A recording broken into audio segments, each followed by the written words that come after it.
Salut Thibaut, comment vas-tu? Très bien, et toi? Ça va super, merci de venir ici dans le sud, en plein soleil au lac du Salagou, endroit espace naturel préservé. Dis-moi, tu nous as sorti un vélo à assistance électrique de ton magasin Au Vélo. Tu as un magasin à Montpellier, tu vends uniquement des VTT à assistance électrique? Alors nous, effectivement, chez Au Vélo, on est spécialisé dans le vélo électrique, donc tu trouveras uniquement ce genre de produits dans nos magasins. Et là, en face de nous, on a la nouvelle génération de vélos électriques avec les derniers moteurs de chez Bosch et, en l'occurrence, un vélo de chez Cube. Alors présente-nous un peu ce nouveau modèle Cube 140 2020. Alors là, on est sur la gamme phare de chez Cube avec des modèles en 140 de débattement qui ont une évolution après dans la gamme au niveau des équipements. Au niveau du cadre, ça restera la même chose avec un cadre carbone au niveau du triangle avant. Donc ça, c'est vraiment une super nouveauté pour apporter de la rigidité. Le tant attendu Bosch CX de dernière génération. Donc on verra ensemble sur les petits points qui changent. Et après, là-dessus, on va avoir un vélo qui sera donc en 29 pouces. Ok. Quelles sont les améliorations finalement par rapport au modèle qu'on avait vu? On avait tourné ensemble un test, un tuto, je crois, sur le modèle 2019. Quelles sont les améliorations sur le modèle 2020? Alors là, il y en a pas mal. Là, effectivement, ils sont repartis d'une copie blanche. Donc ce qui va changer, la première chose qu'on va remarquer, c'est l'apparition du carbone à la place de l'aluminium, qui permet d'avoir un cadre beaucoup plus rigide qu'auparavant. Ensuite, on va avoir des roues en 29, là où on était en 27,5. Donc l'avantage du 29, c'est que ça va passer bien mieux les obstacles, tout en apportant du confort. Et après, là, on va bien le citer, le nouveau moteur de chez Bosch qui est plus compact. Donc on a plus d'espace pour mettre des batteries, par exemple de 625 Wh. Okay. Et ensuite, au niveau de la puissance, au niveau du rendu, au niveau de l'agrément de conduite, là, ça a vraiment changé. Ok, ce VTT est destiné à qui? Quelle est sa plateforme, sa géométrie? On est sur un vélo tout suspendu, plutôt all mountain, passe-partout, enduro. Qu'est-ce que tu nous proposes ici? Alors tu as raison, là on va rester vraiment dans le all mountain enduro. Là pour ce produit-là, on va être dans le all mountain. Après on peut monter en gamme avec d'autres suspensions où là on va effectivement plus partir sur de l'enduro. Là on va être pour un utilisateur loisir sportif. Donc la personne qui veut découvrir le vélo électrique ou alors remplacer son vélo électrique par un vélo tout suspendu, c'est vraiment le produit généralement qui va être à viser. On va avoir un vélo très confortable, ça c'est son gros point fort, tout en ayant une base intégrale d'équipement déjà correcte pour rouler régulièrement. Ok, c'est vrai que le défaut souvent des VTT assistance électrique en aluminium, c'était que finalement le tube est creusé ici pour pouvoir positionner la batterie. Et donc finalement le comportement du vélo n'était pas extraordinaire, il était souple. Et là on vient ici pallier à ce problème.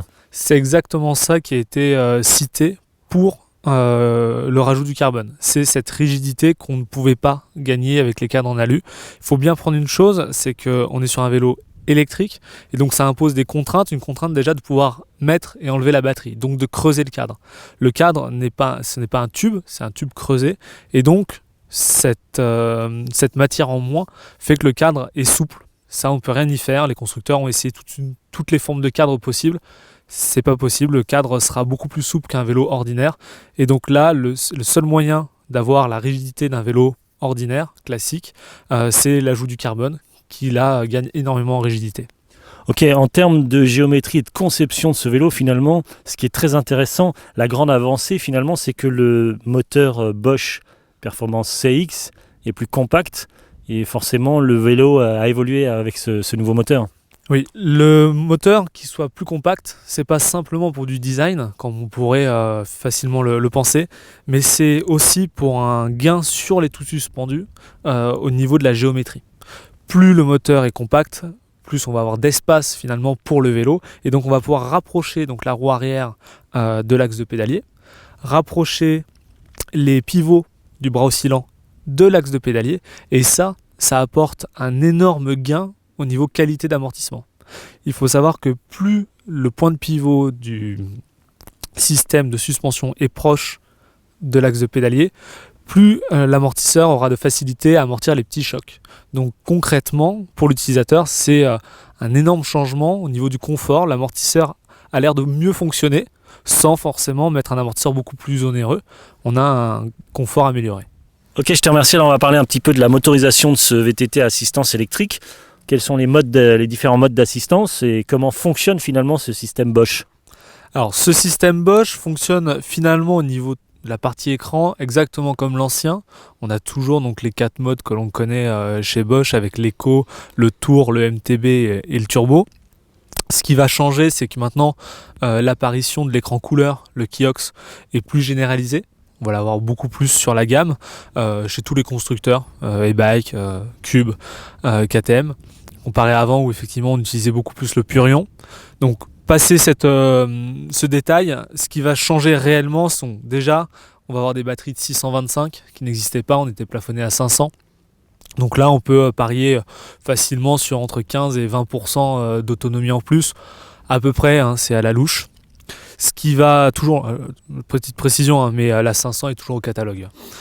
Ce qui va changer après, ça va être le moteur. C'est là où effectivement il y avait une grosse attente chez tous les consommateurs.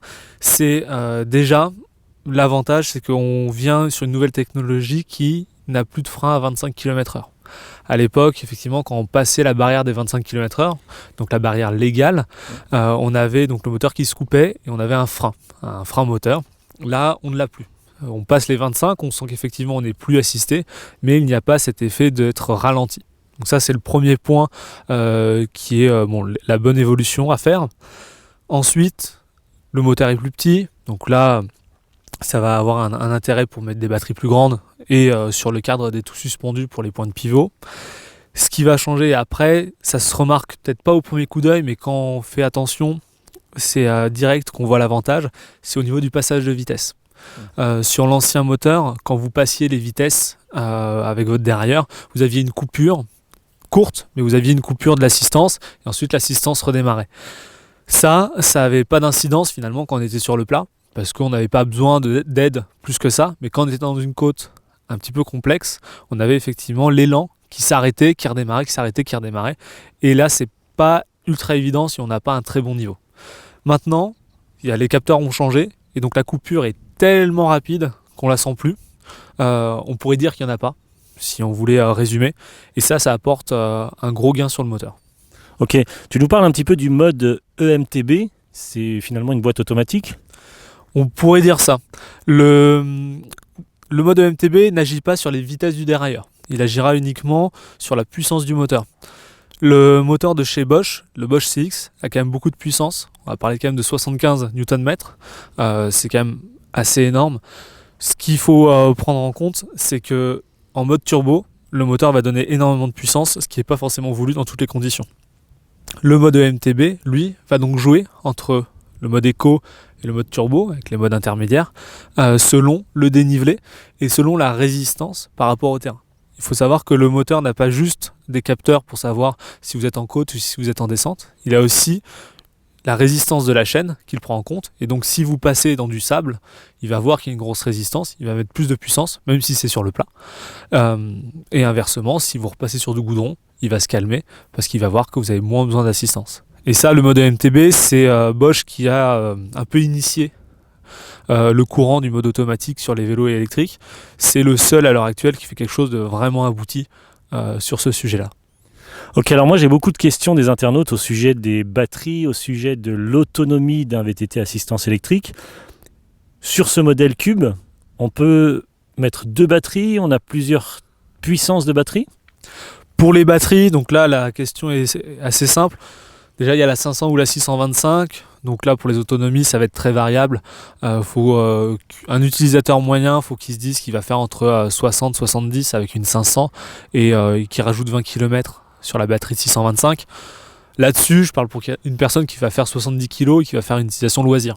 D'accord ? Quelqu'un qui, plus comme moi, va faire vraiment du sportif, va pouvoir parier plus sur un 40-50 sur une 500 et pareil 20 km de plus sur une 625. Je parle en VTT. Hein. Quelqu'un qui fait du VTC, là, il va exploser les records, il va pouvoir faire largement plus de 120 km sans forcer, avec l'une ou avec l'autre. Pour après, la double batterie, c'est quelque chose qui arrive. Parce que le vélo électrique, finalement, il commence à avoir des compétitions, il commence à avoir des rassemblements qui se créent, et donc on a besoin parfois d'avoir des autonomies qui dépassent toujours les 60 km dans les pires conditions. Je parle par exemple du Rock d'Azur, qui est une compétition ouverte au vélo électrique, où là les compétitions font parfois 50-60 km, et même avec une 625, vu que c'est des conditions vraiment extrêmes et que on est sur de la compétition, donc on va vouloir aller vite tout le temps, l'avantage c'est qu'il y a par exemple e-bike qui propose sur une bonne partie de sa gamme de mettre donc une batterie de 625 dedans et une batterie des anciennes générations, les Powerpack, dessus. Il suffit juste de racheter le connecteur qui n'est pas fourni avec le vélo, le connecteur Bosch pour brancher la batterie.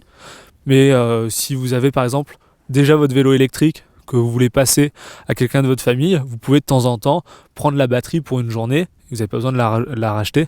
Il n'y a pas besoin de compatibilité forcément plus que ça. Si on prend la batterie 625, ça change un peu l'équipement du vélo également? Alors généralement chez les marques, oui. Parce que le premier de la gamme est en 500 Wh. Et après on va passer sur la 625. Donc là, je prends juste l'exemple de Cube. Ils sont partis dans l'idée que 625 égale écran Kiox. Voilà, ça c'est leur cahier des charges.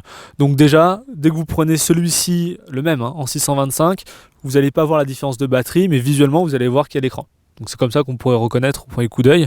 Et après, tous les constructeurs maintenant mettent la 625 sur des gammes un peu plus engagées pour un utilisateur plus régulier. Et qu'est-ce qu'apporte ce nouvel écran un peu plus haut de gamme? Alors c'est un nouvel écran sans LED, parce qu'il était déjà là l'an dernier. C'est juste qu'il n'était pas du tout démocratisé, c'était assez rare de le retrouver. On le retrouvait sur des vélos à plus de 5 000 €. Concrètement, là ce qui est beaucoup plus actuel, c'est forcément on a un écran couleur.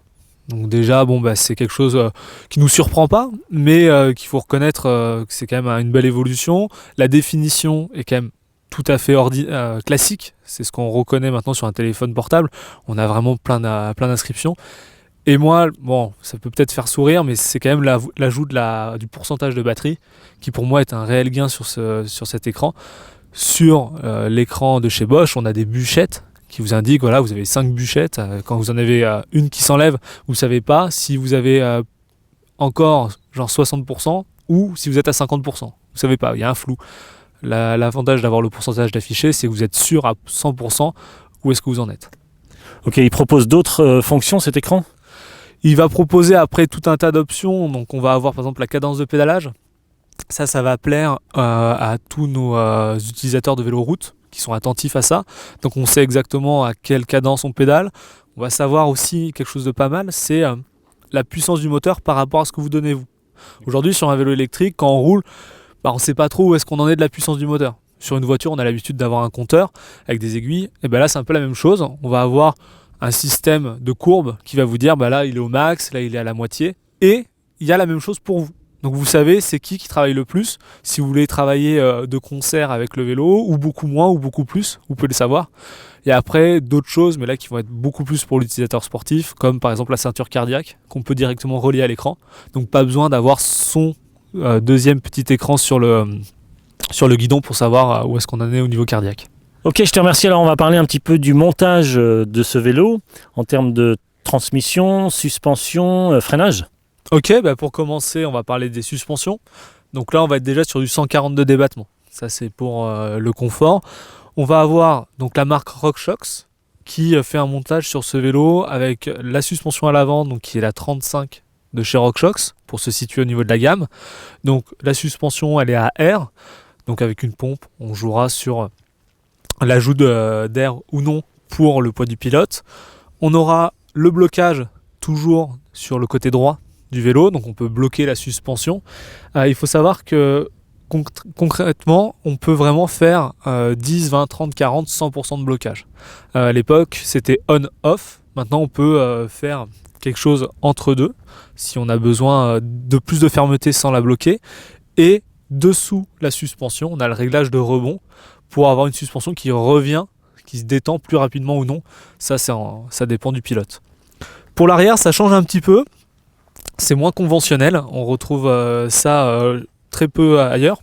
On va avoir uniquement le rebond et l'ajout d'air sur cet amortisseur pneumatique. Sur beaucoup d'autres marques, on a aussi le blocage. Là, ils l'ont enlevé.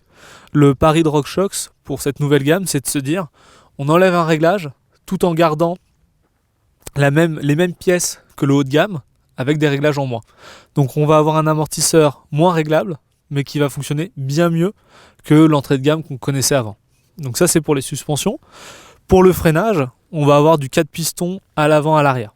Donc ça, l'avantage du 4 pistons, c'est que forcément, plus il y a de pistons, plus la plaquette va être grande, plus le freinage pourrait être puissant.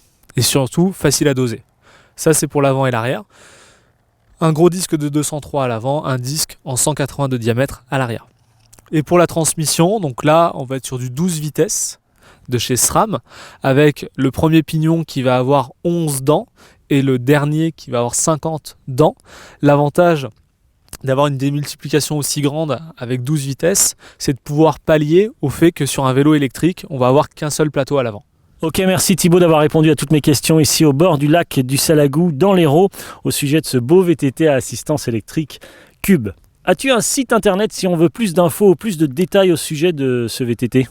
Oui, tu retrouveras toutes les informations donc sur ovelo.fr, que ce soit pour les vélos ou pour nos magasins. Ok, est-ce que si on veut te poser des questions, tu as une adresse mail ? Alors si vous voulez directement vous adresser à moi, effectivement ça sera sur montpellier@ovelo.fr ou alors directement sur le site, on a un chat en ligne. Ok, je te remercie Thibaut, merci beaucoup et à très bientôt pour de nouvelles vidéos. Merci à toi. Merci.